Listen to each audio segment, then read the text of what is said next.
Everyone, welcome.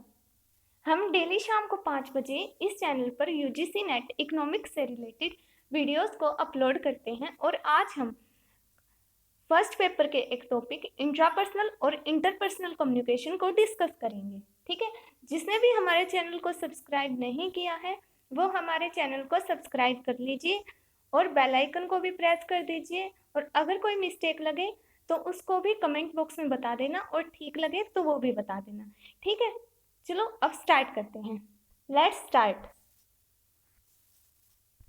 First, सबसे पहले हम देखते हैं कि हमारा कम्युनिकेशन का मीनिंग क्या होता है। क्या होता है कम्युनिकेशन? किसी के साथ अपने व्यूज को, अपनी फीलिंग्स को शेयर करना, किसी के साथ अपने व्यूज को शेयर करना, अपनी इंफॉर्मेशन को एक्सचेंज करना, ये बताना कि हम क्या बोल रहे हैं। वो चीजें हम अपनी फीलिंग्स के साथ, एक्शंस के साथ, किसी भी चीज के साथ कर सकते हैं। हम एक स्माइल से भी ये बता सकते हैं कि हाँ, हम इस काम से खुश हैं, वो भी एक कम्युनिकेशन है। हम अपने हाथ को हिलाकर ये बता सकते हैं कि हम बाय बोल रहे हैं बिना मुंह से बोले। ठीक है, ये सारा ही कम्युनिकेशन होता है। The act of sharing, exchanging information, ideas और फीलिंग्स। एक्ट, एक काम, किस चीज का? शेयर करने का, एक्सचेंज करने का। किसको? इंफॉर्मेशन, आइडियाज और फीलिंग्स को। ठीक है, communication is a act of conveying meaning, meaning को बताना from one entity, one person और ग्रुप टू अनदर, एक पर्सन से दूसरे पर्सन को, एक आदमी से दूसरे आदमी को कुछ चीज बताना, उसको अपनी बात का मीनिंग समझाना। वो चीजें हम किसी साइन से, कोई भी साइन दिखाकर हम समझा सकते हैं, कोई सिंबल दिखाकर समझा सकते हैं। जैसे कि हमारे इंडिया में मैरिज में लेडीज कैसे सूट पहनती हैं, मतलब तड़क भड़क के, या फिर जिसकी शादी होती है, जो ब्राइड है, वो रेड कलर का लहंगा पहनती है। और जो फॉरेन कल्चर है वहाँ पे वाइट गाउन। इंडिया में तो ऐसा नहीं हो सकता कि वो वाइट गाउन पहने, वाइट साड़ी पहने, शादी के टाइम पे वाइट लहंगा पहने, क्योंकि यहाँ पर जब कोई मर जाता है उस टाइम पर ऐसे कपड़े पहने जाते हैं। तो वो भी एक सिंबल है कि जब कोई रेड कलर का लहंगा पहने हुए है तो हम ये ही मानेंगे कि वो उसकी शादी है लड़की की। ठीक है, और वो चीजें ही, ये सिंबल्स हैं जो हमें कम्युनिकेट कर रहे हैं।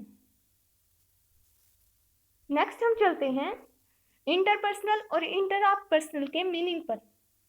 इंटरपर्सनल, दो लोगों में। इंटरपर्सनल होता है दो लोगों में, डिफरेंट पर्सन्स के साथ, दो या दो से अधिक लोगों में जब कम्युनिकेशन होता है वो होता है इंटरपर्सनल। वो आइदर वर्बल भी हो सकता है, नॉन वर्बल भी। वर्बल क्या होता है? जब हम वर्ड्स को यूज करते हैं, जब हम वर्ड्स को यूज करते हैं तो होता है हमारा वर्बल, और जब हम वर्ड्स को यूज नहीं करते तो होता है हमारा नॉन वर्बल।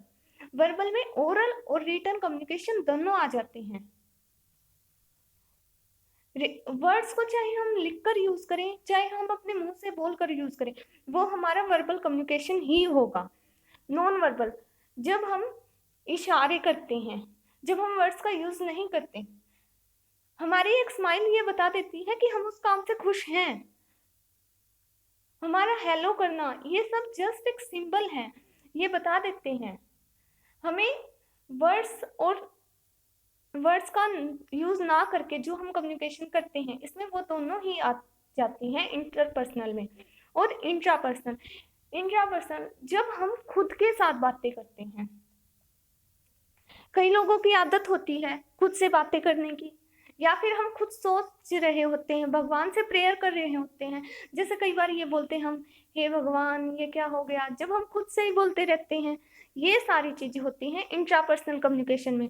जब हम किसी लेक्चर को प्रिपेयर कर रहे हैं, वो भी इंट्रापर्सनल कम्युनिकेशन में। जब हम डायरी लिखते हैं, वो भी इंट्रापर्सनल कम्युनिकेशन में, क्योंकि हम किसी और पर्सन से नहीं बातें कर रहे हैं। उस टाइम पर हम खुद से ही बातें कर रहे हैं, किसी और को नहीं समझा रहे हैं। ठीक है, ये किसी भी पर्सन के अंदर ही होती है। जब हम खुद को सेल्फ अवेयर करते हैं किसी चीज के लिए, सेल्फ अवेयर, जब हम खुद को ये समझाते हैं कि हमें ये काम करना चाहिए, नहीं करना चाहिए, हम किस चीज की प्लानिंग कर रहे हैं, ये सारी ही चीजें इंट्रापर्सनल कम्युनिकेशन में आती हैं। नेक्स्ट अब हम इनका डिफरेंस करते हैं। सबसे पहले interpersonal communication refers to something involving relation between persons, refers to something involving relation जिसमें डिफरेंट पर्सन्स होते हैं। इसमें ग्रुप्स भी होते हैं, वैसे 1-to-1 कम्युनिकेशन भी होती है, मतलब कि 2 पर्सन ही आपस में बात कर रहे हैं या फिर 2 ग्रुप्स कर रहे हैं, मतलब एक दूसरे के साथ 2 और मोर पार्टीज एंगेज्ड होती हैं इसमें। और ये जो कम्युनिकेशन होता है ये डिफरेंट रीजंस के लिए होता है, ऐसे नहीं कि भाई विदाउट एनी रीजन, ऐसे थोड़ी ना।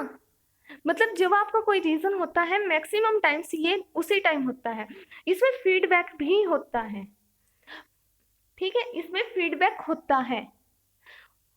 और ऐसा नहीं है कि आप किसी भी टाइम चले गए और इसको कम्युनिकेशन को करने लग गए, नहीं। इंटरपर्सनल कम्युनिकेशन के टाइम पर जो रिसीवर है, कौन, जो रिसीवर है उसके पास टाइम भी होना चाहिए कि वो आपकी बात सुने। ऐसा नहीं है कि भाई आप बोलते रहे।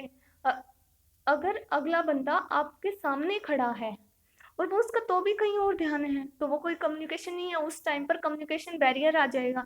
तो दूसरे के पास टाइम होना चाहिए आपकी बातों को सुनने के लिए। इसमें दूसरे पर्सन्स इंपॉर्टेंट है, दूसरे का रोल इंपॉर्टेंट है। पर जहां तक इंट्रापर्सनल की बात है हमें उसमें कोई नहीं चाहिए, नो पार्टीज इन्वॉल्व, वो सिर्फ हमारे माइंड में ही होता है, हम खुद से ही करते हैं। हमें दूसरा पर्सन की कोई नीड नहीं होती कि वो आए हमारी बात को सुने, नहीं, हम खुद ही बातें करते हैं। इसमें कोई फीडबैक नहीं होता। जब हम अकेले होते हैं किसी चीज के ऊपर एनालिसिस कर रहे हैं, किसी चीज के ऊपर विश्लेषण कर रहे हैं, तो वो इंट्रापर्सनल कम्युनिकेशन है। हम अकेले बैठे हैं कुछ सोच रहे हैं, वो इंट्रापर्सनल कम्युनिकेशन है। और इंटरपर्सनल कम्युनिकेशन रिटन भी हो सकता है, ओरल भी हो सकता है। हम किसी को लिख के भी कोई चीज बता सकते हैं, बोल के भी बता सकते हैं। और जहां तक इंट्रापर्सनल की बात है, जब हम डायरी लिखते हैं, डे ड्रीमिंग, मन ही मन में अपने कुछ सपने लेते हैं, वो जो सारी चीजें होती हैं वो इंट्रापर्सनल कम्युनिकेशन में आती हैं। So today's lecture is over, thank you very much. अगर कोई मिस्टेक हो गई है तो उसे बता देना please. Keep learning, keep enjoying. Okay, thank you very much.